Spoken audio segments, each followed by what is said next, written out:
I am so excited to have Dr. Judith Orloff on the show. As both an empath and highly sensitive person myself, her books have helped me to understand and honor who I am and to appreciate my gifts. As well, she has given me the invaluable tools I need to protect myself from energy vampires, which has been a total game changer in how I do relationships. I am so honored today to be speaking with one of my greatest teachers, spiritual guides, and mentors. Judith Orloff, MD, is a New York Times bestselling author, a psychiatrist, and an empath. She is the author of the children's book, The Highly Sensitive Rabbit, which is about a caring cottontail who was shamed for her sensitivities, but then learns to embrace them.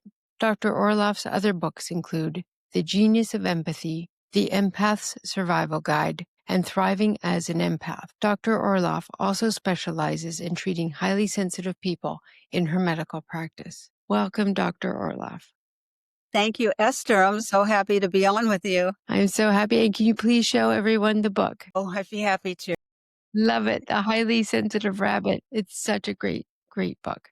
A little rabbit who goes to her journey of embracing her empathic gifts. But one thing she loves to do is look up at the moon. Very much in love with the moon, as many empaths are. Beautiful. I love the moon. Yes. So firstly, Dr. Orloff, I want to thank you for your incredible work over the years that completely transformed my life. And I'm sure did the same for countless others. I am so moved by your immense courage that it must have taken to include an intuitive and a spiritual perspective to your work as a psychiatrist. I feel that you've contributed in the two so beautifully and have led the way for others to do the same. I just want to let you know that I read your book, Second Sight, in the late 90s. I was training to become a psychotherapist, and I wanted to include intuition, spiritual approaches in my work, and I didn't think it was possible. And honestly, reading your book, gave me the guidance and the hope, and I went ahead and listened to my intuition, and I've been doing exactly that for almost 30 years. So thank you, just from my heart to yours. It's incredible. Makes me so happy, Esther. So happy. Second Sight was my very first book that I ever wrote, and I had so much fear about it coming out as an intuitive psychiatrist. Oh my God, what would my peers think? I had a lot of fear, but it took just getting the book out and then going from place to place and talking about it to see how important it was to people in terms of needing the freedom to express themselves, both their intellect and their heart, their intuition. It's very important to a lot of people. It's like Yeah. to the wholeness. It's very important. So if anyone is listening and starting right now, this is amazing. Now Yes. is the time to start. So don't, as people tell me, oh, I'm 80, I'm 40, I'm 100, whatever they are, whatever time you start is the right time. Yeah, absolutely. And I think that book is timely. It's stood the test of time. If someone were to pick it up and read it right now, it would inspire them. I consider you a pioneer. Now it's just blossomed. I feel like the world is really waking up to high sensitivity, to intuitive people, to empaths. You termed the coin empath, but I think that came way before highly sensitive person and Dr. Elaine Aron's work. It's incredible. I know that I am definitely both. I'm an empath and I'm a highly sensitive person.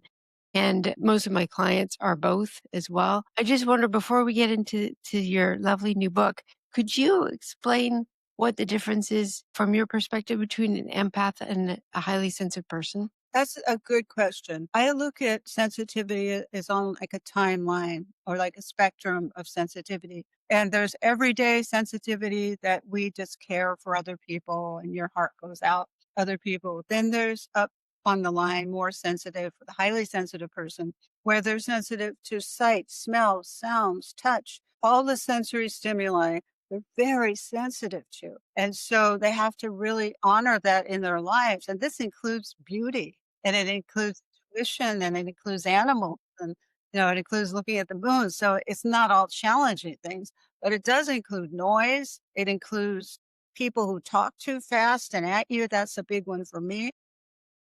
Finds noise. Oh my God. An ambulance goes by. I close my ears like that. I know a lot of people feel self-conscious. Oh, what people are looking at me. Don't worry about other people. Just close your ears. Just take care of yourself. So highly sensitive people have all these sensitivities to the coarseness of the world. as well as to all the beauties of the world. And then an empath is just a little bit up higher on the sensitivity level. And the empath has all those sensitivities as well, but they're like emotional sponges and they tend to take on the angst of the world and they absorb it in their own bodies. And so that can be very beautiful. I want to start with the beautiful part as you can absorb the bird song and the sky and the love, all of that. But you also absorb the depression, the anxiety, and the chaos and confusion in the world. You tend to. So, my goal in writing all my books, but The Highly Sensitive Rabbit was to teach that little rabbit who's so overwhelmed how to find your center so that you don't absorb all the stress of the world. Beautiful, beautiful. I want to congratulate you on writing this adorable book. I I cried for my inner child when I read it, Judith, because I was grieving the fact that when I was little, there was nothing like this available. And it would have helped me so much to understand and accept who I was. And I wondered how much of the pain and trauma that I went through as a child and absorbed in my little body could have been avoided if I'd had this kind of resource. Sure I'm not the only adult who's responding this way when you read this beautiful little book. Um, you know, through reading your other books, I'm such a fan. I've read your almost all your books, that it wasn't easy for you growing up as a highly sensitive child. I'm thinking my audience would love to hear more about your own story and what eventually moved you to write a children's book, The Highly Sensitive Rabbit. Well, the children's book is based on my childhood, and the rabbit's name is Aurora, and that's my nickname as an adult. People call me Aurora. And when I'm not Dr. Orloff, when I'm not Judith, I'm Aurora. Yeah. So it's a story of how I was when I was little. I was an only child, and I didn't have any support for my sensitivities, what I was picking up. If I had predictive dreams, I sometimes had those, or I'd know things before they happened. And my parents finally just said, never mention another one of your dreams or intuitions again, because we don't want to hear it. They're too negative. I read in one of your books that you predicted your grandfather died. You knew that he had died, right? He You were was from acutely ill. I had the dream where it came to me. And this is very common. It's not only me who can do this. A lot of people have dreams that loved ones come to them just to say goodbye. They just make an appearance. And then next morning, the phone rang and we got news that my grandfather had died. We didn't know that that's a very natural thing when you love somebody and when you're intuitive. You might know these things. It's not creepy. It's not weird. It's just a function of love. But I didn't get any of that training. I got frightened eyes looking at me by my parents and everybody else, like, "Ooh, how did you know that?" So I grew up believing there was something wrong with me.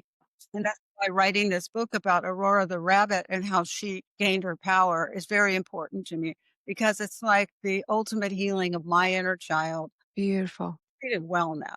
I treat my inner child well. I take her everywhere, and she needs to be respected. And I ask her, what does she want? What does she need? And sometimes I can't give it to her because the inner child cannot rule your life, because they get, very panicked at times. I say it's like letting a 3-year-old drive a bus.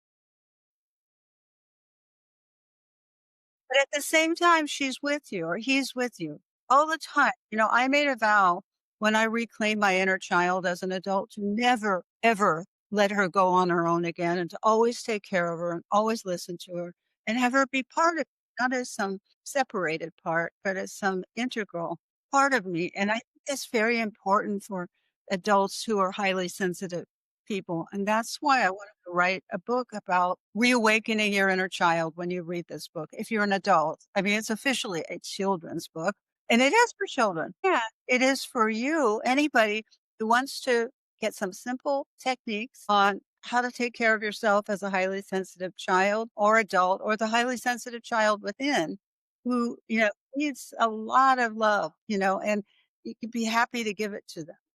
I just love that. That just touches me so much. That's exactly what I've done personally. I'm on a healing journey and I've reclaimed that little child and I'm carrying her right here. My heart, you see, it's all blotchy. I feel like my heart is very awakened right now just talking to you. I carry her with me everywhere and I won't let her go. And I take good care of her. And I try to teach my clients that too. That's the purpose of this whole podcast. I really want to empower highly sensitive people and empaths to do just that. I'm just wondering, for those who may not be familiar, what are some of the characteristics and behaviors of a highly sensitive child? Okay, the highly sensitive child, has different attributes than somebody who doesn't have that trait. They might like, quiet, but they might like to walk by the creek. They might like to read on their own versus going to big stadium events or turning up video games and playing video games. They don't like that usually. Anything that has too much sound, they don't like. And they might like to be with one person, but they don't usually have a lot of friends, tons of friends, like the popular people, I remember in school, they would all go together in big groups and they were all beautiful looking, and I was never part. I was always in the auditorium looking up at this place called the upper patio where all these people were, and nothing wrong with it. I'm not saying this in a critical way. It was just different than what I needed. I just needed to, cross my legs, sit on the ground, eat my sandwich. And that made me happy. I didn't need a whole socializing along with eating the sandwich. I wish I knew you back then. I call it parallel play. We could have sat side by side and eaten our sandwiches together. That's right.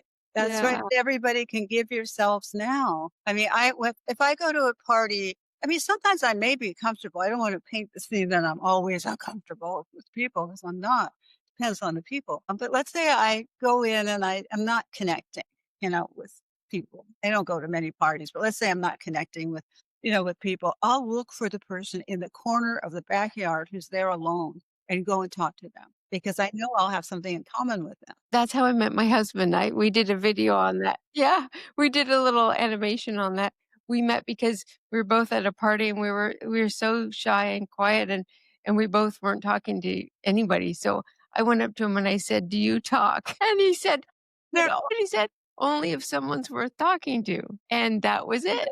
was a match made in heaven. Yeah, it's been 27 years now. Do you think that so many children get called overly sensitive in a shaming way? Because the world doesn't understand what it means to be sensitive, and they look at it as a weakness, and this is coming up a lot in our world today where they say people with empathy are weak. They're pushovers. They don't stand up for anything. They make horrible decisions. They give away everything, and they shouldn't do that. I don't know where these people are getting these ideas.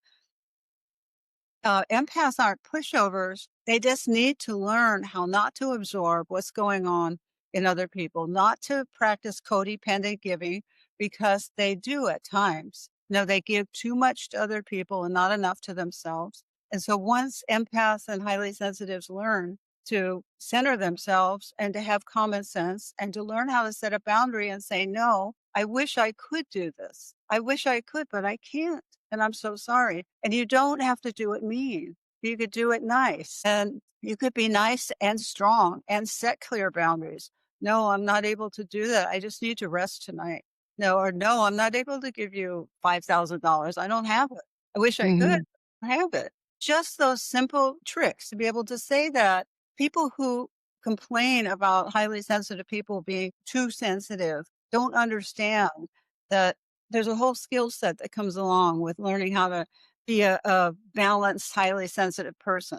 They don't understand that. They just think they give too much. They'll give away this. They'll give away that. They have no discrimination in their minds. And that's ridiculous. So they just don't understand what it is. I only work with highly sensitive people as clients. I just figured that out a few years ago. This is my tribe. One thing I teach them is to put the wish out there. May I attract people who have as much to give me as I have to give them because we give so much, right? And that's our problem. You talked about it with this codependence where we can get sucked dry by energy vampires. And we really have to protect ourselves and have those strong boundaries. I think that is so true.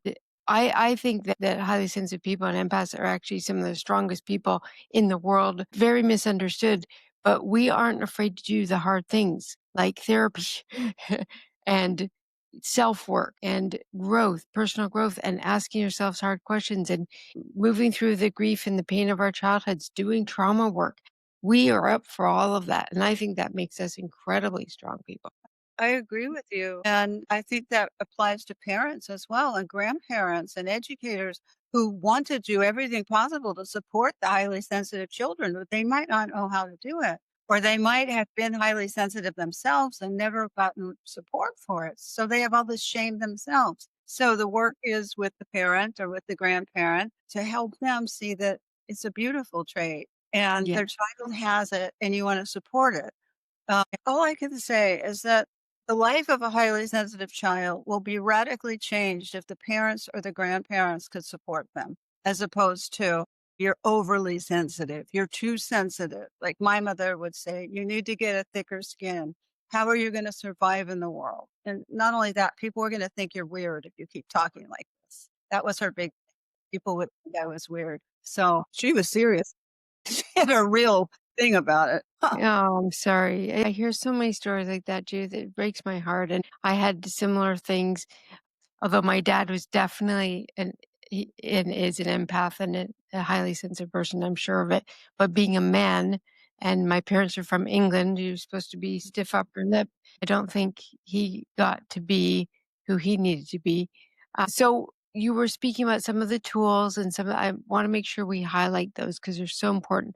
So my favorite parts of your book are when you give highly sensitive children tools, very real, tangible, usable tools to navigate a non-sensitive world. So start with alone time. I love this that you address the fact that HSPs need alone time. In the book, Aurora craves time alone. She feels best when she does it on a regular basis. So what does alone time look like for a sensitive child? I wanna just make the point along with that is that the way Aurora finds these boundaries and these way to operate in the world is that when she's very distraught one day, animals start to come up to her and say, "When I'm upset, this is what I do. You should try it." And then she tries it and it works. So a simple thing is setting boundary, where she makes friends with a javelina and she says, the javelina says, "I'm sensitive like you. Sometimes when I get upset, it helps me to talk to a friend who understands me. Do you want to talk?" Aurora did. The javelina joined her and they soon became fast friends. Sometimes she enjoyed being with her and sometimes she preferred being alone. And both things were okay. And that's what I want parents and children to know, that either way, if the child wants to be alone or the child wants you to sit there watching the moon or watching the ocean, whatever you're doing, either way is okay. And that the child needs to know that she has the freedom to say yes or no to company. That's beautiful. The other one I love that I want to touch on is other animals who taught Aurora how to manage overwhelm. So that's something we all struggle with. So how can highly sensitive children center themselves when they're feeling overwhelmed? This little spotted skunk comes up to Aurora and says, "Sometimes my family really hurts my feelings. When people hurt my feelings, I let them know," the skunk said. "It's called setting boundaries. You should try it." So Aurora did. And even though it didn't always work, eventually Clover, Moonbeam, and Ash, her siblings, stopped picking on her so much. So she was able to hear what the skunk said. The skunk, of course, has very good boundaries and with a very good way to protect themselves. Yes, yes. Wouldn't it be great if we could all do what the skunk does? Yeah. Work, but we can. We can You're right. do it Without in the smell. different ways. But it was like Aurora wasn't alone anymore because these compassionate animals came up and offered, "This is what I do. I see you're hurting. This is what I do when I get this way. And you can try it too or not." It wasn't like you have to try it. And so it helped her. And so she learned these tools from the other animals and she began to feel more whole and less frightened because she would hear the coyote howling in the desert. And all she could think about, is he okay? What's going on? Is he cold? Is he this? Is he that? And the rest of her siblings were just frightened, burrowing deeper into the ground to be safe. And she was thinking about his feelings. So You're that's, trying to help someone else. Yeah. yeah, even somebody who's wasn't typically a friend. Yes. I want to highlight the part about boundary setting, Judith, because I think it's so important, not just for highly sensitive people, but for everybody. So in the Empath Survival Guide, which is my Bible. I keep it by my desk. I show this to my clients and make them buy it. You have a chapter in that book called Protecting Yourself from Narcissists and Other Energy Vampires. So I'm curious if highly sensitive children also need to protect themselves from energy vampires. And I was wondering what forms energy vampires come in when they're children. And I thought, would it be bullies? What are your thoughts? Well, the thing about highly empathic children is that they have big hearts. And so, a lot of people are attracted to them to tell them their problems, which might seem odd at such a young age, but it starts that young. And they wear a sign around themselves saying, I can help you, or I want to help you. And narcissists will see that because they see that that's a victim, and they go like an energy vampire, and they go and they tell the little child all their problems. They start crying, they start manipulating, and it just becomes unhealthy. And then as adults, of course, the empath is very susceptible to the narcissist and needs to see that the narcissist doesn't really have empathy. And they have to learn that. And that's part of my ongoing teaching with working with people who fall in love with narcissists. This is a very common thing with empaths who fall in love with narcissists. I could fix them. They had a Yeah. hard childhood. I mean, every excuse in the book. It's a very hard path. And if you need to go down it, I'm speaking to anybody who relates, just be kind to yourself. And it's a difficult path. And I hope you get out of it at some point. But some people just have to go down the path. That's what I see with my patients. And I could say, the narcissist, these are the signs. These Yeah. are the, Yeah. oh, this is different. If I had a dime for every time I have had that experience with a client, I'd be very rich. I know it's just, we have such big hearts and I've been there myself. I can think back. There was one horribly abusive relationship I was in my early 20s. Awful. I only stayed a year, so that's good. But yeah. Oh, he had a hard childhood. So my joke now is I say to a lot of clients, and I like that. I say, ask yourself when you're listening, sitting to someone's entire life story and just giving, giving, giving, and have these huge ears. Ask yourself, am I being paid for this? That's what I do. Very grounded, very Yeah. grounded. Let yourself be excused. And I follow you on Instagram too. And one of my favorite things you had on there, I have it on my phone because I love it so much. You had this quote that is my favorite. I'm not antisocial. I'm vibrationally selective. Yeah. Can you just tell people what that's all about? I just love that. Yes. Well, highly sensitive children and adults can read energy. And energy is the kind of the invisible force that surrounds us. It's what Chinese medical practitioners call qi, that runs through the meridians in the body. That extends. And when you're beyond you, 6 inches or more, some people can have very big energy fields. And so you get a sense of what vibe coming from people that you like, that you feel comfortable with, people who you might want to even hug, um, and people that you don't want to hug. And you get a sense of that. So that's being vibrationally selective by being with people whose vibrations you resonate with and that you feel comfortable around. Not just people who say the right thing, but people who have heart energy and feel the right way. You have to look at that. You could teach children that. Now, how does this person feel at school? Why do you feel so uncomfortable? It's kids will sometimes feel uncomfortable around, another one. And so you could talk to them about what are you picking? This person's so sad all the time and they cry with me all the time and I'm uncomfortable, or find out exactly what it is. And so you have to learn and support your child to sense energy. It's everybody, if they were open, they could sense energy. But people who are non-empaths don't sense it that readily, so they don't know what we're talking about. Yeah.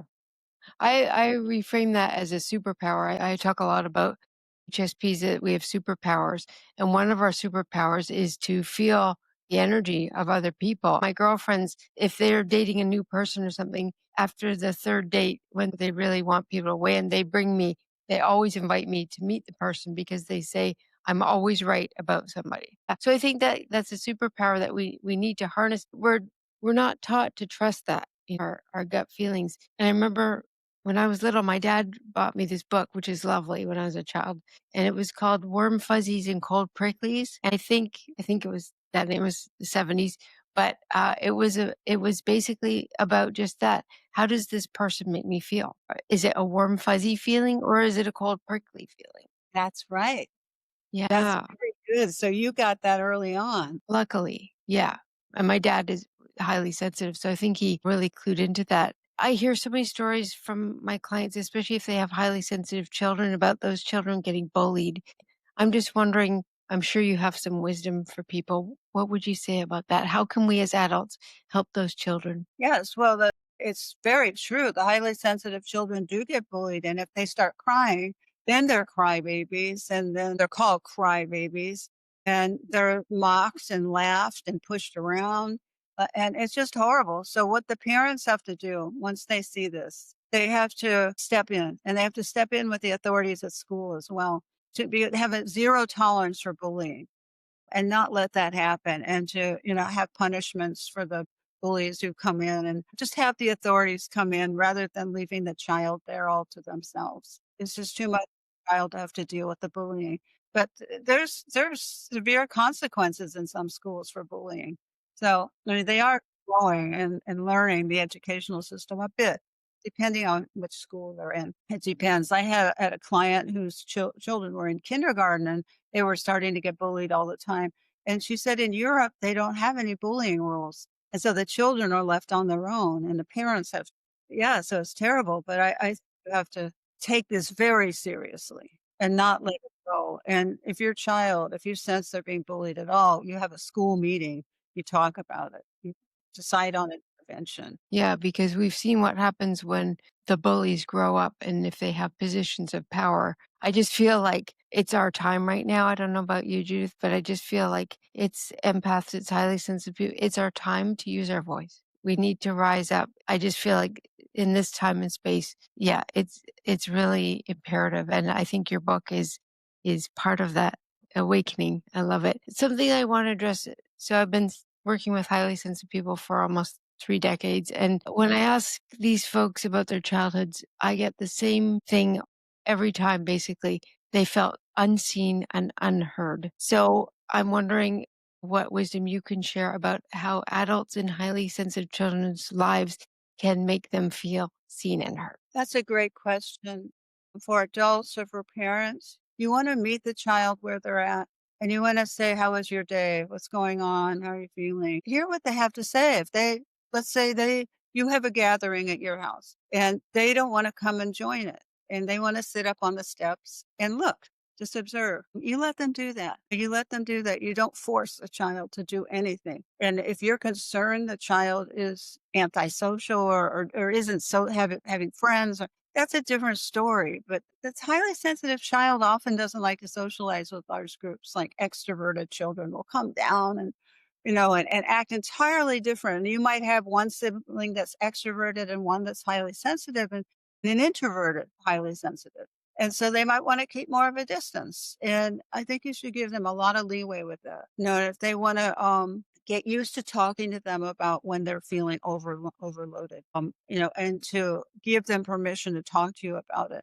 Because when they're feeling like too much is coming at them too fast and they start crying and tantruming and maybe they're not verbal at that point, you just want to assume they're getting overstimulated by something. And Yeah. so you just gently, put them in their room with their stuffed animals, turn down the lights, have it be a really nice environment and let them do whatever it is they want to do calm down, to calm down. You don't want to keep hitting them with, honey, why aren't you going out and playing with everybody outside? Why aren't you going in the party? Why aren't you eating? The poor child is getting so overloaded by those questions. Just want to say some time to yourself, just be very understanding and don't be too frightened there's something wrong with the child. You want to keep an eye out for any red flags and get those worked up, whatever they are. But in general, highly sensitive kids just need a little bit more space than other people. They need to have their books and their animals and their poetry and their walks. They get all that, they'll be pretty good. And they won't want to go to football games necessarily. Or go, with the cheering, all that loud cheering is very off-putting to highly sensitives. It's really loud. It just goes through your system. It's like being a highly sensitive child or adult. It's like holding something with 50 fingers instead of 5. The regular person has 5 fingers. But imagine you have 50 fingers here and you're feeling the same thing as a regular person. It's just different. You feel more. I love that analogy. I was so lucky, Judith. I was an only child as well, and I was the only grandchild of 2 sets of grandparents, Oh, and they just lived for me. I was so lucky. So I got to spend every summer with these grandparents, and it was amazing because they got me. They were like me. Yeah, they were introverted. A couple of them were HSPs. My favorite thing to do is I read the entire Huckleberry Finn book to my grandfather. I remember that every night he had me read to my other grandmother. I used to read to her. So I had university level reading comprehension when I was 11 because they just taught me this love of books and reading and just being quiet. And we did things one on one and my right. sewing and, cooking and just being quiet, playing board games. Yeah, not everyone has that kind of luck. I was also touched by the scenes in the book where Aurora goes to her elders, speaking of like grandparents, to talk about what she's going through, and they show up for her beautifully. Why, I want to know, why is it so important for highly sensitive children to talk to an understanding adult about their sensitivity, someone who gets it? Oh, it's so important to have somebody who understands you. No, to have nobody that understands you, and that's literally how I felt as a child. I didn't have friends or my parents loved me, but they didn't understand me necessarily. And to not have even one person is very lonely. I had a lot of loneliness as a child, a lot of loneliness. So having one person who said, "Let's take a walk," "Let's hold hands and take a walk and talk about stuff." You have a friend, basically. You have somebody who gets you and sees you and no, you don't have to be like this person. You be yourself. Somebody to just encourage you to be your beautiful self. It makes all the difference in the world having just one person. It's so true. And I also had friends of mine whose parents got me and teachers who got me. Maybe the message could be just look for those people. They're out there. The highly sensitive people are out there. The empaths are out there. The adults, the elders in our tribe of highly sensitive empaths. They are out there and we just have to find them, but they're not going to be yelling at a hockey game. They're going to be probably reading a book in the library or so Yeah. finding those people. Wonderful things called silent book clubs now where you Yes, can oh my goodness, I was just reading about that yesterday in my own community and I signed up for it. That's amazing. Can you say more about made for empaths where you don't have to talk to anybody when you read a book. You could just come together and read the book.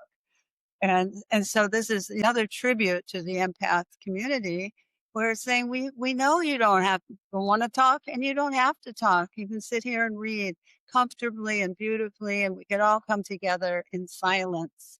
And that concept of silence is just oh, it's so relieving for empaths, but for people who are not, it might not have the appeal. It might though, the intellectual appeal of just reading and not being distracted. But for empaths, I think it's a very wonderful thing. the thing is we don't need a lot of people, but we do need some people.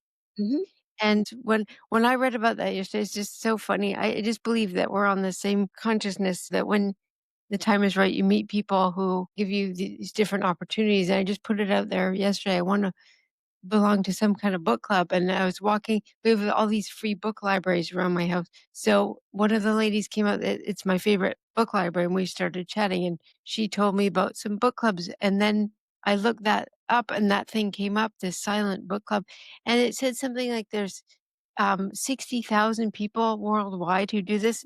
That's not a small number. That's quite a number of people that are introverts that, and you all bring your own book, which I love, and the idea of communing with people, the energy is like when you meditate with other people. That's the kind of energy that we thrive on, right? As highly sensitive people, empaths. That's Is right. That's yeah, right. it's It's a sign also that it's honoring the need for silence in places other than silent meditation retreats. You see, yes.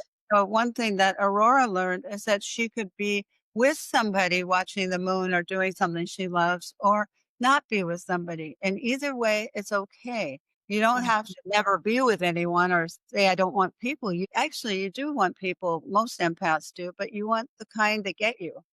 and you Yeah. don't keep reinventing the wheel every time. So I hope the story of Aurora really inspires children and adults to come into their inner child and listen and honor that part of you and don't get too swept up in the mundane world and the adult world and everybody rushing around all the time trying to do their to-do list. There's a way too. There's another way of being with each other. And we want to have that connection. That's one thing empaths love, the connection with other people, with animals, with nature.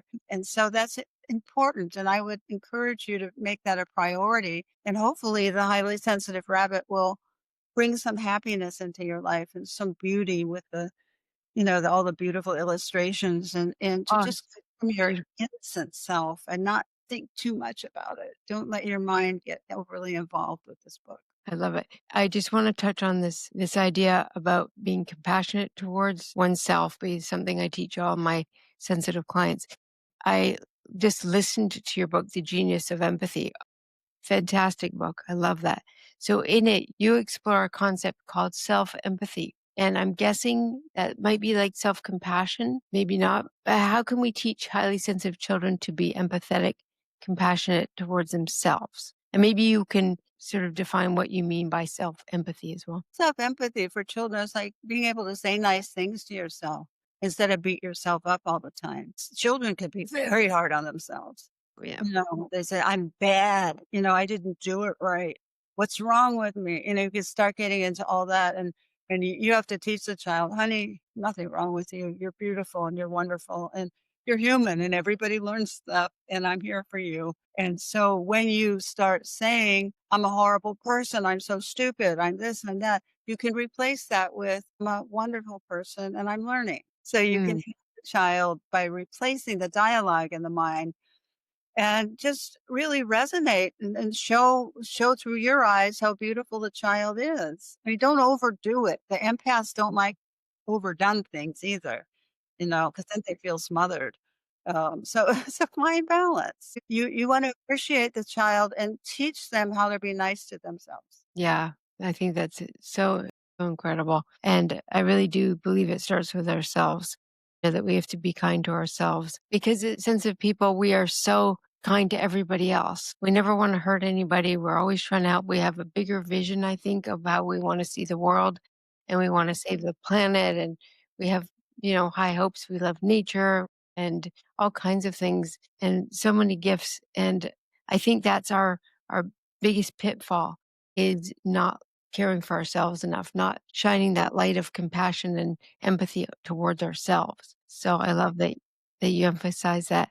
Um, I'm just wondering if there's any other thoughts you have about how this lovely book, The Highly Sensitive Rabbit, can help children to embrace their gifts of sensitivity. Is there anything we didn't cover? I've been giving different book events around Los Angeles, and I see the way that children react. I do storytellings where I read the whole book to them, and they sit with mothers or grandmothers and listen, and then they sometimes, add things. But what a lot of the children respond to, one little girl, I think she was about 4, and she said, "The colors calm me down." They respond to illustrations, maybe. It's so beautiful. Yeah, yeah. So I found that they like the words, but they rather like the animals and learning about the animals. They like that, how they could be kind to each other and be animals. I didn't want to make this book full of humans.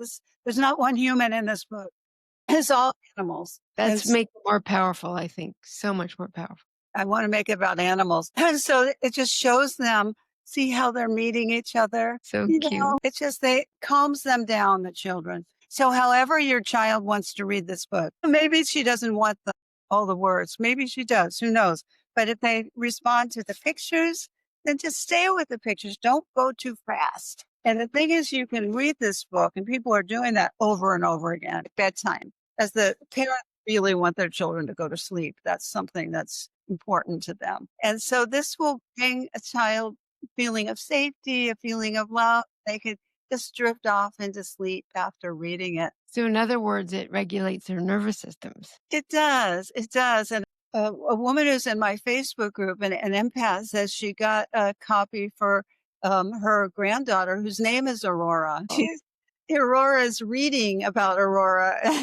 It's so And it's sweet. the sweetness, yeah. I'm sure people would love to hear what your vision is for the kind of world you'd like to see for highly sensitive children and highly sensitive people of all ages across the globe. Yes, I want them to have options of how to be, schools that encourage highly sensitive children and don't impose old values on them, schools and educators who are able to see the gifts that highly sensitive children have and the challenges and be able to meet them and listen to the wisdom of the highly sensitive child. The reason I wrote, one of the big reasons I wrote the empath, the highly sensitive rabbit, is that our world is in a big mess now and it's very chaotic. It's very stressful. It's full of no bad energy. Let's put it that way.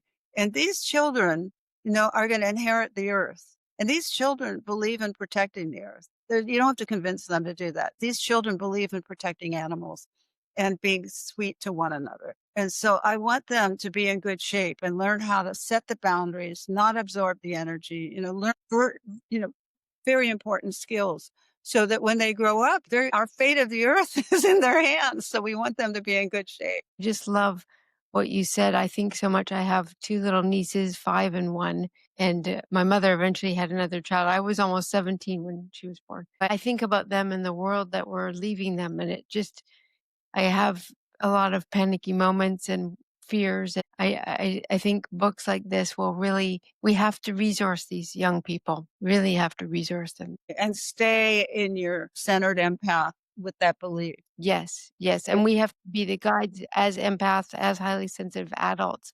That's why I keep saying we need to use our voices, even though this terrifies me, and the thought of interviewing you, Dr. Orloff, one of my greatest mentors and guides. I just look up to you so much. I thought I was gonna be sick this morning, but, as I always say, my why outweighs my fear. I'm so passionate about helping sensitive people and empaths. We really need to empower these folks to be able to heal what needs to be healed from the past and how they were treated, because being seen as another, as different, is very traumatic and hard to cope with. But to also recognize our superpowers and our contributions and how much they're needed in the world, like you said right now. We're yes. living in unprecedented times. It's unbelievable. I just can't understand what's going on right now. I'm sure many of us are just gobsmacked at what's happening, but we really need to be the voices of reason and peace and, um,